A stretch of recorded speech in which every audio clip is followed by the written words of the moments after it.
પહેલ દરેક બાળકને શિક્ષણ અપાવવાના નિર્ધાર સાથે મ્યુનિસિપલ કમિશનર હવે મેદાનમાં ઉતર્યા છે. મ્યુનિસિપલ કમિશનરે ઘરે ઘરે જઈને વાલીઓને સમજાવ્યા. ડ્રોપ આઉટ મુદ્દે મ્યુનિસિપલ કમિશનરે પરિવારના સભ્યો સાથે સંવાદ કર્યો છે. મ્યુનિસિપલ કમિશનરે દીકરીઓના શિક્ષણ પર પણ ભાર મૂક્યો. દીકરીને ભણાવવા ન માંગતા વાલીઓનું કાઉન્સેલિંગ કરવામાં આવ્યું. બાળકોને શિક્ષણ આપવા માટે એસએમસીએ રીએડમિશન ડ્રાઈવ શરૂ કરી છે.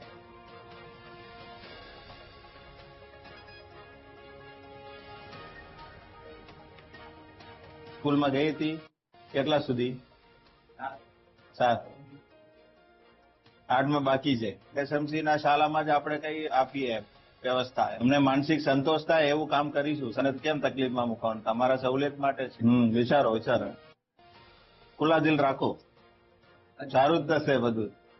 ને એકલા તમારી વાત નથી, તમારા જેવા અહીંયા જેટલા વાલી છે ને, તમારા મારફત એમને સુધી આ માહિતી પહોંચે, વાત પહોંચે, લાગણી પહોંચે.